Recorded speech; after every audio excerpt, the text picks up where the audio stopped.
بسم اللہ الرحمن الرحیم۔ السلام علیکم ورحمۃ اللہ وبرکاتہ۔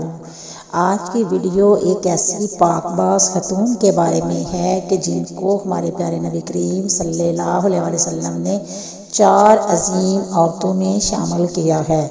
وہ 4 عظیم ہستیاں حضرت خدیجہ علیہ السلام، حضرت فاطمہ علیہ السلام، حضرت مریم علیہ السلام اور حضرت آسیہ علیہ السلام ہیں۔ آئیے بات شروع کرتے ہیں فرعون کی شادی سے۔ فرعون مصر نے ریان بن ولید کی پوتی حضرت آسیہ کو شادی کا پیغام بھجوایا۔ یاد رہے کہ ریان بن ولید وہی بادشاہ تھا جو حضرت یوسف علیہ السلام کے دور میں تھا، اور وہ حضرت یوسف پر ایمان بھی لایا اور اس نے حضرت یوسف کو عزیز مصر بھی بنایا ہے۔ جب حضرت آسیہ کو فرعون نے شادی کا پیغام دیا تو یہ ان کے والد اور حضرت آسیہ کو بھی ناگوار گزرا، کیونکہ فرعون مصر پہلے دن سے ہی ظلم بربریت کے لیے مشہور تھا۔ لیکن فرعون نے اپنی بادشاہی کے زور پر جبراً حضرت آسیہ سے شادی کر لی اور دھمکی دی کہ اگر یہ شادی نہیں کریں گے تو آپ کے والدین کو قتل کر دیا جائے گا۔ شادی ہونے کے بعد بھی اللہ تعالیٰ نے حضرت آسیہ کو فرعون سے محفوظ رکھا اور وہ آپ پر قادر نہ ہو سکا۔ مفسرین لکھتے ہیں کہ شادی کی پہلی ہی رات جب فرعون حضرت آسیہ کے کمرے میں آیا تو اللہ تعالیٰ نے اس پر نیند کا ایسا غلبہ ڈالا کہ وہ ساری رات ہی سویا رہا۔ کچھ کتابوں میں لکھا ہے کہ اللہ نے فرعون کو نامرد کر دیا تھا، جس وجہ سے وہ حضرت آسیہ سے مل ہی نہ سکا، اور بعض میں لکھا کہ فرعون کو ایک ایسی عجیب بیماری تھی کہ طبیبوں نے اس کی ساری عمر صحبت سے منع کر دیا۔ دیکھا جائے تو یہ بھی حضرت آسیہ کی ایک طرح سے کرامت بھی کہ اللہ تعالیٰ نے انہیں فرعون جیسے ناپاک جسم سے محفوظ رکھا۔ بعض روایت میں فرعون کی ایک بیٹی کا ذکر بھی ملتا ہے۔ آپ کو یہ بتاتے چلیں کہ وہ لڑکی انہوں نے کسی سے لے کر پالی تھی۔ ایک رات فرعون نے خواب میں دیکھا کہ اس کا محل گر گیا ہے۔ خوف و وحشت سے اس کا پورا وجود لرزنے لگا۔ اس نے نجومیوں کو بلا کر اس سے اپنے خواب کی تعبیر پوچھی۔ انہوں نے کہا کہ عنقریب بنی اسرائیل کا ایک بچہ تمہارے محل کو گرا دے گا، اس لیے فرعون نے حکم دیا کہ بنی اسرائیل میں جس کے ہاں بھی بچہ پیدا ہوا یعنی کہ لڑکا، فوراً اسے قتل کر دو، لیکن اگر لڑکی پیدا ہو تو اسے قتل نہ کرنا تاکہ ان کی نسل باقی رہے۔ جب حضرت موسیٰ علیہ السلام پیدا ہوئے تو ان کی والدہ فرعون کے سپاہیوں کے ڈر سے حضرت موسیٰ علیہ السلام کو ایک صندوق میں رکھ کر دریا میں ڈال دیا۔ دریا سے ایک نہر فرعون کے محل کے پاس سے بہتی تھی۔ یہ صندوق بہتا ہوا اس نہر میں چلا گیا۔ فرعون نے حکم دیا کہ اس محل میں لا کر کھولا جائے۔ جب صندوق کھولا گیا تو اس سے ایک خوبصورت بچہ نکلا۔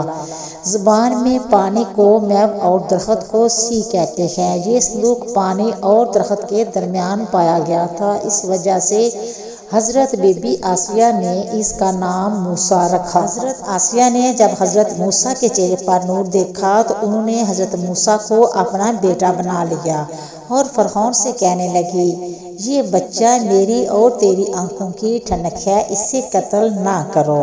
لیکن نامرد فرعون کہنے لگا، اسے تم رکھ لو، مجھے اس کی کوئی حاجت نہیں۔ حضرت محمد صلی اللہ علیہ وسلم نے فرمایا کہ اگر آسیہ کی طرح فرعون بھی اس بات کا اقرار کرتا کہ یہ بچہ اس کی آنکھوں کی ٹھنڈک ہے تو ضرور اللہ پاک اسے ہدایت فرما دیتا جیسے آسیہ کو عطا فرمائی۔ حضرت آسیہ علیہ السلام کو اللہ پاک نے قرآن میں عورتوں کے لیے نمونہ بھی قرار دیا ہے۔ حضرت آسیہ شادی کے پہلے دن سے ہی فرعون کے ظالمانہ اور کافرانہ اقدام کے خلاف پہاڑ بن کر کھڑی رہی۔ حضرت موسیٰ نے جب اعلان نبوت کیا اور جب محل میں جادوگروں سے مقابلہ کیا تو یہ دیکھ کر آسیہ حضرت موسیٰ پر ایمان لے آئیں۔ ایمان لانے کے بعد کافی دنوں تک انہوں نے اس بات کو فرعون سے چھپائے رکھا، لیکن جب فرعون نے خدائی کا دعویٰ کیا اور لوگوں سے خود کو سجدہ کروانے لگا تو پھر حضرت آسیہ کھل کر میدان میں آ گئی اور فرعون کے اس عمل کو سخت مخالفت کی۔ جیسے ہی فرعون کو پتہ چلا کہ میری بیوی بھی موسیٰ کے خدا پر ایمان لا چکی ہے تو اس نے حضرت آسیہ پر ظلم بھی ڈھانا شروع کر دیے۔ روز دن اور رات ان کو مختلف اذیتیں دینے لگا۔ فرعون جیسا کافر شوہر بھی ان کے ایمان کو متنزل نہ کر سکا، لیکن فرعون نے بہت زیادہ کوشش کی تاکہ کسی نہ کسی طرح انہیں راہ راست سے منحرف کر دے، لیکن وہ ایسا نہ کر سکا اور آسیہ بھی اس کی تمام کوششوں کو ناکام بنا کر صرف خدائے واحد کی عبادت میں مصروف رہی۔